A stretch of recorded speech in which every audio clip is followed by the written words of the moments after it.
What's up? Can you just take your hand out of your pocket for me, Ray? No thanks. Okay. I'm in public. I'm going to be out of here if you're not going to take your hand out of your pocket. How you doing? You doing okay? Staying safe? Yeah, how are you? What's your name? Good. Maas, how are you doing, Ray? How do you spell that? M-A-A-S. So I have to take my hand out of my pocket for you to talk to me? I just don't like talking to people with their hands in their pockets. I know the cop thing, I know. All right. Appreciate it. How you doing, Ray? You want to talk? Huh? You want to talk? That's Or why I said, hey, Ray, I just want to know how you're doing. I haven't seen you in a while. how do I know you? I know you before. Oh, okay.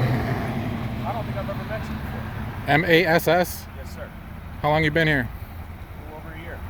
How do you like it? It's good. Good place to work. Good people. This your first job? Nope. First police job? Nope. Where else have you been?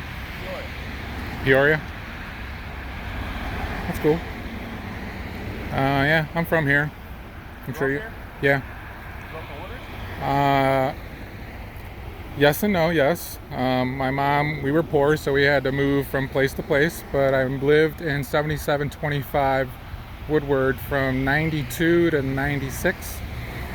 And then we moved over to 53. I don't know what they call it now, but it used to be called Hawthorne Ridge. Route 53? Yeah. So, and then in 2011, I moved over to the quarters, but I don't think it's called that anymore. It's not, and they actually just changed the name again. Yeah. Right where that guy committed suicide and killed a bunch of people. Huh? Right where the guy killed. Well, that's High Crest. Right, it's next door. Yeah, High Crest is, or whatever place it is now. I think it's called something Ridge again. Yeah. Just north of there. Yeah. Yeah. So I've lived all over Woodridge. I've lived in Westmont and Downers, and I'm sure you got, I got my place in Downers now. So. Staying safe. Yeah, staying safe. Life isn't safe, man. As soon as you leave your house, you got safety belts and safety stuff, and so life, it's a little scary to be out in public. That's so. There's cars and bikes and stuff like that, and so. Always being situationally aware. Am I right? Yeah, I'm always trying to be safe, but yeah. Good, Ray. I'm glad you're doing fine. Yeah, things are good. I wish things were better with me and you guys, but I don't know. Well, I've never met you before.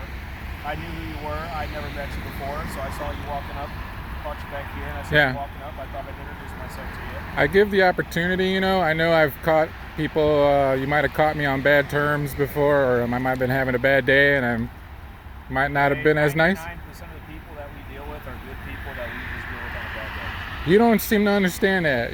I know you might have mimicked that, but that is not something that's like written on the side of your door. It's like, we understand that you're having a bad day, and 99% of the times we are not the people that you want to see, but a lot of times you guys aren't the people that aren't mentally equipped to deal with a lot of that kinds of stuff. I think you guys are, I don't know, there's a psychological aspect. Okay, for instance, 3 years ago, and I'm sure some of your officers know, Sobolski knows, a car crashed into my house, and guys ran out of the car, whatever, and they took off, and I went outside to go see what was going on, and next thing I know, I'm in handcuffs on the floor saying get on the ground and all this kinds of stuff. So that's my point, is like we've hashed it out, and the gentleman I'm speaking about, he did say, he's like, you know what, Ray, I apologize, I was fucked up, I shouldn't have, he basically admitted his wrongdoings, and I said, I accept your apology, but listen, bro, you gotta understand, we're people too. Like, if someone crashes into my house, I'm gonna come outside, and I need to protect my house, I need to protect my family, everything, and that's just my right. So kind of listen, and don't just think about your ass and yourself and your safety all the time. You took a job where you might have to give that one day, you might have to put yourself in that predicament, and that's what you signed up for. Us, on the other hand, we can choose that if we're good citizens, but that's not always the case. But that's just an example I'm giving you. Well, I haven't, nothing you just said right there, I disagree with you, right? So, I agree with you. Okay, well, I gave you a chance to rebuttal. Now, here's an uglier one. Do you know about the ugly thing that happened with me and Murray? Nope. He choked me in handcuffs 3 years ago in front of 7 Bridges because a neighboring sergeant in Lisle basically sent him after me. And I refused to give my ID. And he literally handcuffed me, banged me up against the car doors, told me to stop resisting, grabbed me with both hands, choked me, smashed my head up against the back of the top of the car. And when I acknowledged that you're choking me, he said, yes, I'm choking you. Stop resisting. I thought he was going to kill me, all right? I don't know if you got big brothers, little brothers, maybe guys just to beat you up. I think they're okay. They're walking a dog. I don't know if you've ever had brothers beat you up, you know, blah, blah, blah. Have you ever been punched and beat up or choked before? That's not cool, man. Like, I literally got the life choked out of me. So I had to go to the hospital, and I felt like a girlfriend who just got beat up by their boyfriend, and was like, what happened? And he was like, he choked me, and they had to do all these, I had to CAT scan and do all this shit, you know? And meanwhile, I'm crying like, why the fuck did he do that? Why the fuck did he do that? I gave him my hands. He knew who I was. He said my name.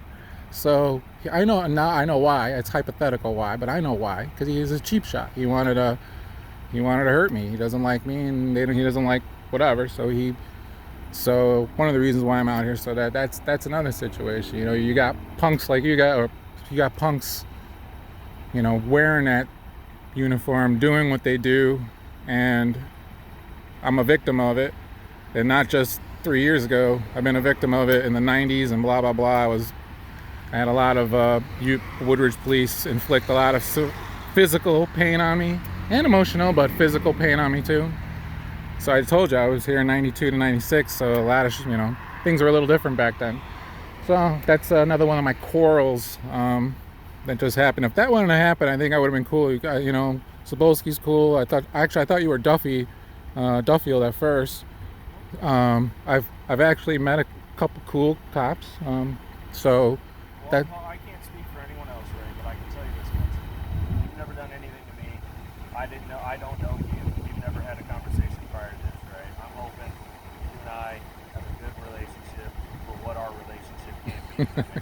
Yeah. You and I aren't going to go share beers after work. I don't know. I don't think so. Come to my cookouts as I won't come to yours, but in a working relationship, you have my word. I'm going to treat you with the same amount of respect I treat everybody with.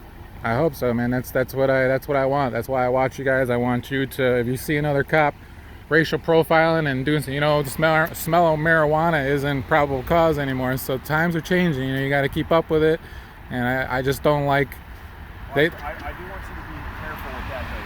In our district, it's not.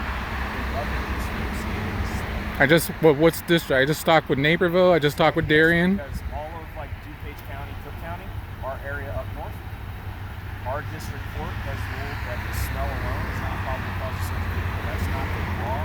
That is a judicial ruling in our district court for this area. I'm sorry, I can't remember the exact district court, but this area is in. But what I do know is that if you go downstate to visit family downstate Illinois, even past Peoria, all the way down there, that is not the case in those district courts. Does that make sense? Yeah, it does. Trust me, I know a little bit about laws and districts. It's like, well, why the hell does this case law not apply to this and this and that? So yeah, I kind of get it. Go to the Supreme Court, I'm sure, at some point, Illinois Supreme Court at some point. It just went September 9th. That's what I'm talking about. Or are we talking about something else? The district courts. Okay. So it'll go to the Supreme Court, and the Supreme Court will make a ruling for the entire state. Okay. But until that goes, which you know how the state Illinois can be, and how long stuff can take, that might take several years. But yes, you are correct where we are. That alone is not enough. True. The pinwheel is turning. So I think the overall consensus is that just the people don't want that. We never really wanted it in the first place, but now, the crux have turned. Never wanted what? We never really wanted to be searched for the smell of marijuana, and I mean, if that would have been a vote for people to say, is this going to be a law or any kind of judicial vote, I don't think people would have voted on that, especially in the last decade or so. Well, if it ever does come to a point where there's a vote, I'm sure you will voice your right. concerns It's a renaissance, man. I mean, it's just times are changing. I think that's why police officers are not there's not a line out the door to be a police officer anymore. So there's a huge renaissance, and now you really got to know your shit. We got people like me recording, and so there's accountability, and there's people that are just kind of fed up with how you guys have treated us. You're new. You're from Peoria, so you're new to this area, so you're a fresh start, and you've approached me with respect. So there's nothing I can do with approach you with the same amount. That's how I was treated. That's how I was growing up. But that's not a referendum on how Woodridge police as a whole has treated me. And there are still numerous cells in your department who are absolutely not worthy to wear the badge, and I do not want my tax money going.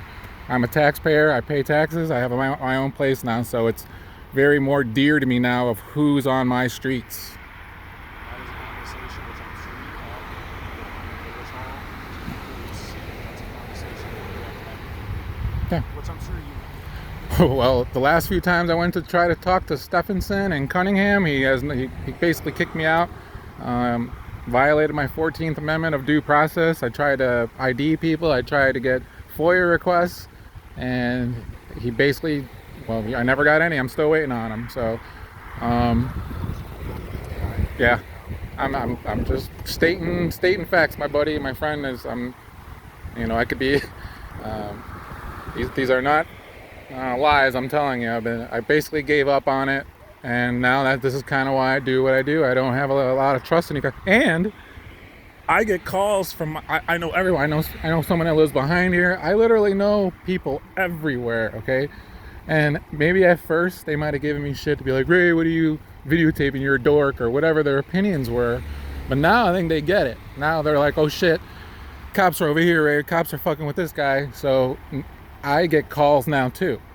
My friends, my relatives, the residents of this town let me know what's going on, and they let me know police, what's going on with police. So What's up, Ray? I don't mean to interrupt. Cool, man. You gotta go. I'm surprised you even talked to me this long. Let's see, because I'm gonna shake your hand and let you go about your day, but I want to make sure that I'm not missing a call on my end.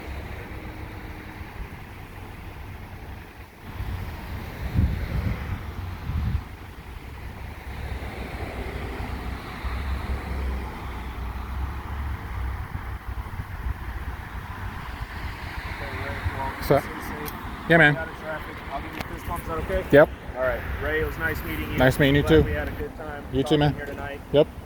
Be safe, okay? Yep. Make sure you're watching out for cars, like you said, okay? Oh yeah. All right, Ray. Take care.